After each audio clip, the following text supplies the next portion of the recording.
Quero cumprimentar a todos os nossos superintendentes de escola dominical, professores da EBD, aqui do nosso campo da Adebangu, Ministério de Madureira. Também os nossos companheiros de outras igrejas que têm participado, têm comentado. Nós queremos agradecer muito pela honra de termos você participando conosco. Nós estamos encerrando a última lição de uma revista espetacular que foi o estudo do livro de Levítico.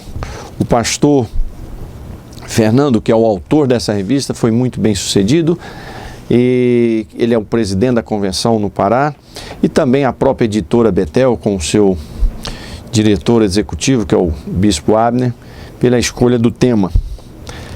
E hoje encerramos com um outro tema, que é também do livro de Levítico, sobre voto e dízimo. Voto e dízimo. Eu queria sugerir a você, o estudo está no capítulo 27, eu queria sugerir a você, professor, que você vai ter que trabalhar os dois temas, voto e dízimo. Queria fazer uma sugestão. Em primeiro lugar, você começasse a perguntando aos alunos o que eles entendem por voto com Deus. Levante a questão com eles, para você até ter um rumo, para saber o caminho aonde trabalhar em cima das próprias dúvidas e dos vazios que tiverem respostas. Da mesma forma, terminado o tema sobre o voto, eu queria que você também fizesse essa pergunta para os alunos. Duas: se eles são dizimistas e o que eles entendem por dízimo. Ou pode trocar a pergunta, perguntar o que eles entendem por dízimo e se eles são dizimistas. Essas duas perguntas eu acho que é fundamental para uma sala de aula a gente começar o debate com o aluno e a orientação. Por quê? Porque nós, os professores, temos que trabalhar como orientadores, né? Não somos os donos da verdade. E é interessante nós sabermos o pronunciamento dos nossos alunos para que a gente possa direcionar biblicamente e orientar os alunos naquela resposta vazia, na resposta errada ou na falta de resposta. Tá bom? Essa é uma sugestão que eu passo aos irmãos. Votos. O voto no Antigo Testamento, e a Bíblia fala de Paulo ter feito um voto, né? Rapou a cabeça. Estranho aquele voto de Paulo. Mas no Antigo Testamento também, o livro de Levítico estabelece votos.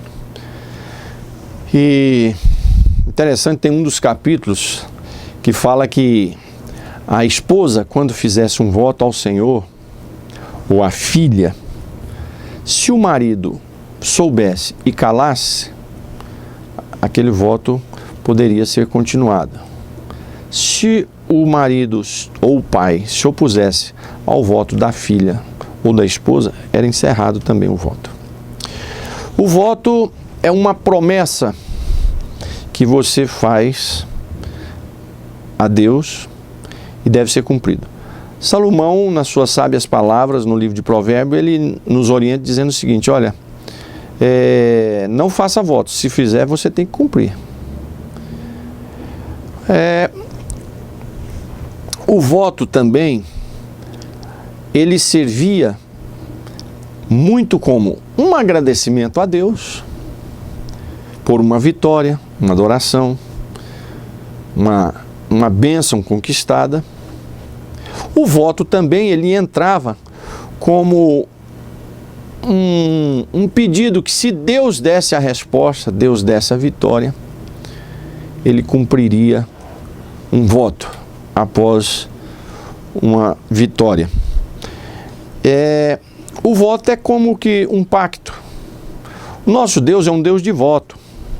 Nosso Deus é um Deus de pacto.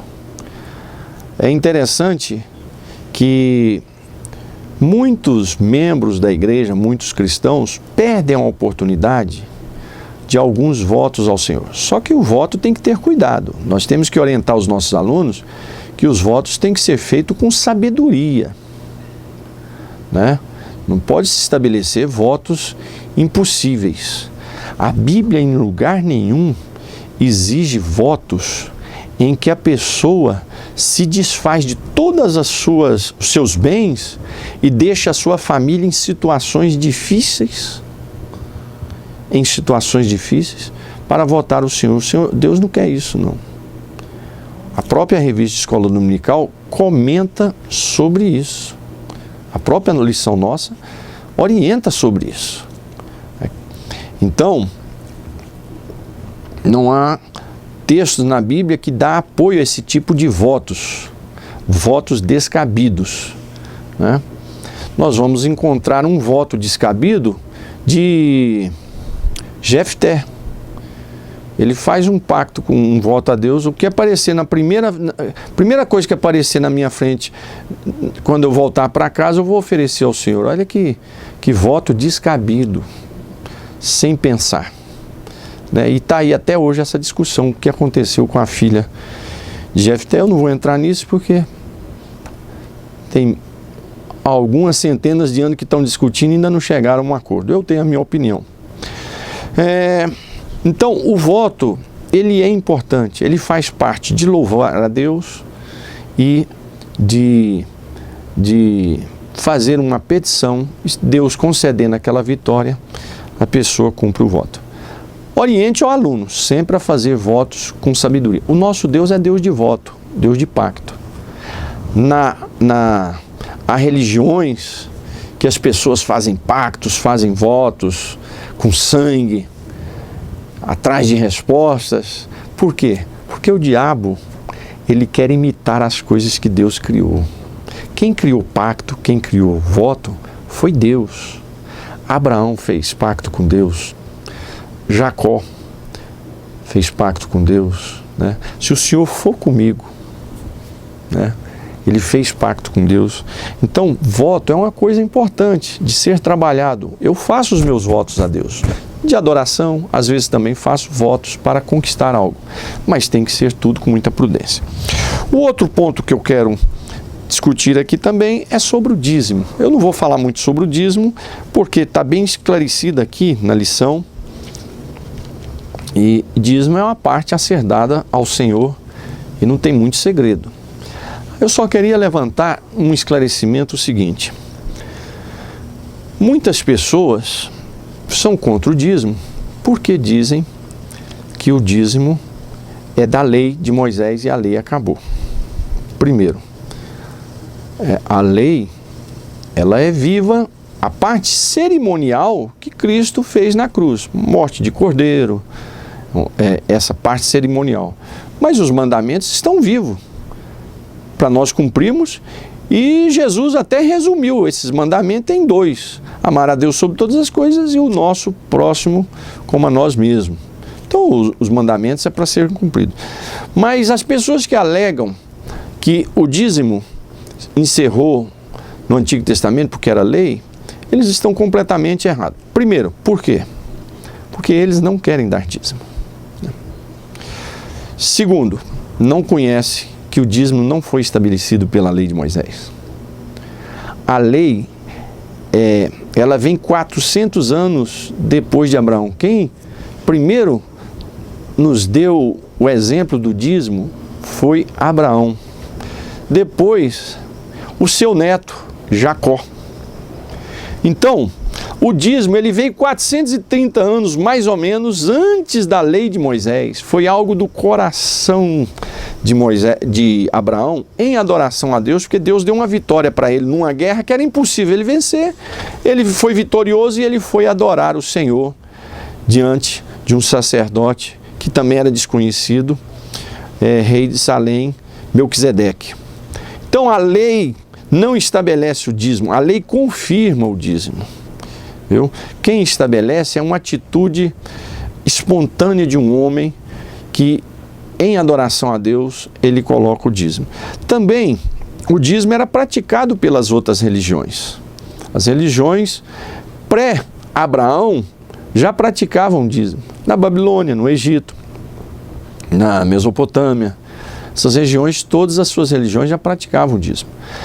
Agora, o dízimo é uma forma de você reconhecer que Deus é proprietário de todas as coisas. Por que Deus pedia o dízimo dos frutos?